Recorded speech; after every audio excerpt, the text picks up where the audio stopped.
Welcome back to another movie review. And tonight, I got a chance to watch opening night IMAX Ambulance, the new Michael Bay film featuring Jake Gyllenhaal, Yahya Abdul Mateen II, set the second. Why did I say two? I'm so and Isa Gonzalez. This has been an interesting movie leading up to. I won't lie. I've seen the trailers now like 10, 15, 20 times going into this movie, and the trailers have never excited me. It just looked like a blanket like movie that it was just, hey, we're going to have them rob a bank. They're gonna get caught in the middle. An officer's gonna get shot, and we're hijacking an ambulance along the way to stay alive from the cops. And for most of the movie, that's kind of exactly what the movie was. I do appreciate they added a lot more depth with Danny Sharp, who's played by Jake Gyllenhaal, and Will Sharp, his adopted brother, played by Yahya Abdul Mateen II. And I'm honestly the person I was most impressed with, the character I liked the most in the whole movie, and I think had the best overall just development, best scenes per se, the most interesting character was Isa Gonzalez, EMT, and Kat Thomas, who is the EMT that gets kind of hijacked in the situation, trying to keep this cop alive while being in the middle of a police chase in the middle of LA. I'm just gonna start off with the things I think that this movie had troubles with. The first thing overall is this movie is too long. Um, there are a lot of good parts in this movie, but when you take this concept and have things going on throughout, and you put it in an almost 2 hour and 15-minute runtime, um, you work your way through a lot of plot holes. You end up adding a lot more to the movie than was necessary when it comes to things. Um, and this is a very intense, and they do a very good job keeping the intense chase going the whole type of way. You kind of like, it feels like you don't ever get a chance to slow down, which is to its credit is a lot of what works in this movie, especially the first majority of the movie. But at a certain point, you're just kind of like, okay, I kind of want to slow down, and I kind of want to get a hold of where we're at with characters and stuff like that. You can't have a movie have that be like, I feel like, be that intense for that long that it happened. It was such a long chase scene, a long different gimmicks they were doing throughout, that this was honestly a too long of a movie.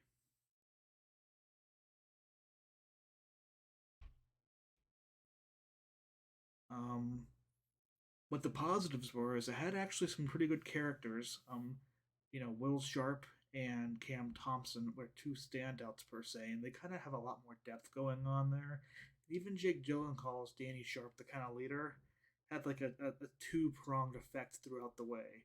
The cops, for instance, Garrett Dillahunt played one of the captains. Keir O'Donnell played an FBI agent. You had little officers here and there. They played a decent part per se, but they were nothing more than just side characters moving the plot going forward in a lot of different ways. Um, but it had some great explosions. It had some great car chase action per se. And I was really impressed with how well I felt for some of these characters. And I really liked the EMT scene they started out with debuting Cat Thomas in the movie, and how it takes effect, and how EMTs work, and how their psyche thinks and how they feel. I almost wish we got more of that overall in the movie. And I think that's the part of the movie that does very well when we're in it. In fact, I would love it if we had an ambulance EMT driven type movie, or something like that, where we kind of get into the nitty gritty and see how something major that could happen can affect stuff. Putting it in a car chase, I felt like this movie tried too many times to be too many different movies. Um, there were kind of cartel style people here. There was humorous moments that felt really out of place. You had the main car chase scene. We had a lot of medical scenes. I mean, if you're somebody who has trouble with blood and stuff, this could be some part of the movie. You gotta put your hands up. I'm somebody like that. I had a hat on and I was putting my hat over my eyes because I couldn't stand the some of the blood scenes. Um, but overall, I was really impressed with this movie more than I thought I would be. IMAX was a great way of seeing it. I'm not upset that I spent a little bit extra on that because I think Michael Bay does a great job shooting movies and really making the most out of the camera. But this was just a classic Michael Bay movie where I feel like it went just a little bit too long. Um, and it just, tried adding in way too many things when if it was just like a if it was seriously, if it was just the bank heist gone wrong, where they pick up an ambulance for hostages and they work, it's a car chase type stuff, and it's about an hour and 45-minute movie. Cut off 30 minutes, cut off 45 minutes. This would have worked great, but 2 hours and 15 minutes is just too long for this overall, and they added too many different elements and too many weird things on the side. In my taste. If you like action movies, if you like something with a lot of action in it, if you're kind of interested in some little medical things here or there and some cool, ways they handle that, you probably will enjoy this movie. This is definitely something I can see people watching on streaming a lot. I don't know if I'm going to recommend it heavily to go out in theaters, but you have to like action. You have to like a movie that's going to be going fast, fast, fast, fast, nonstop.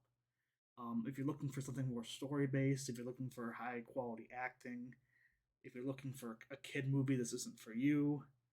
Um, Definitely has an R rating and well deserved. Has a lot of plot holes in it that you kind of think about when the movie goes out to be as long as it is. But it was an enjoyable time. I enjoyed myself a lot, and I'm not upset that I went and see it. I think this was probably the best Michael Bay film we've seen in a while.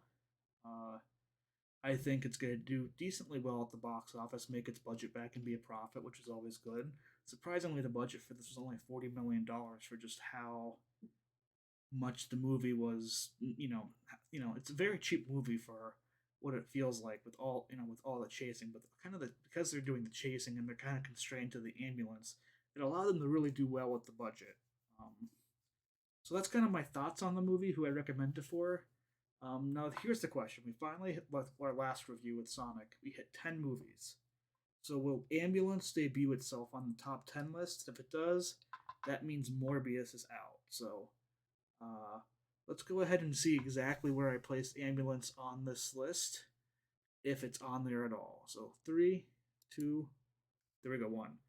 I decided to put Ambulance, and I thought long and hard about this, at number 8, below Death of the Nile and Dog. I enjoyed this movie a lot. Like I said, if you're a big action fan and stuff, it's probably a movie that you'll enjoy. Perfect kind of background movie where you can probably watch it here and there while you're doing some chores and stuff. You'll enjoy it a lot. But the plot holes are pretty bad. The whole premise is we're not going to take this ambulance down because we don't want to kill a cop that's on board. But some of the things that happen in the movie with cars and the chases and stuff, and you're kind of like, dude, they definitely killed other cops and some civilians. And parts like that take me out of this movie when it does such a good job trying to hyper focus on realism in some ways, that there's so many unrealistic parts where like you see cop cars basically with their heads cut off, and you're just like, well, whoever was driving that car is dead. So I didn't quite understand the whole notion of like, what the main plot was and how they kept coming back to it over and over and over again. But it was still a lot better than something like Moonfall or Morbius, or Uncharted, because I think it had a decent through line. It was something I enjoyed very much through. Um, Even though it was too long and there were some scenes that took me out of the movie per se, I really did feel the intenseness of the movie throughout. And like I said, some of the medical scenes, were very well done and very engaging. And even though I'm watching with my hat over my eyes because I can't take blood very well, I really found it entertaining, and I wish I had more of that per se. But overall, I think this is a pretty, it was a good movie. I enjoyed my time. Do you plan on seeing Ambulance? Have you seen Ambulance? Tell me your thoughts below.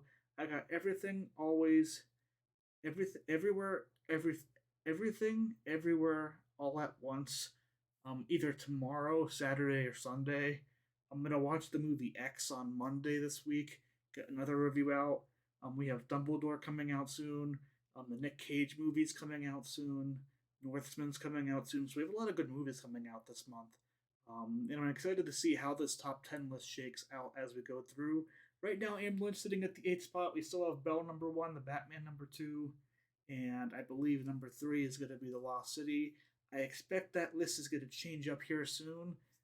But until then, I hope you guys have a good evening, a good night, a good day, wherever you're at. Leave a like, leave a subscribe if you like the content and you want to see more. Check out some of my past videos. Leave a comment and tell me what your thoughts are. But other than that, I hope you have a good evening and a good night.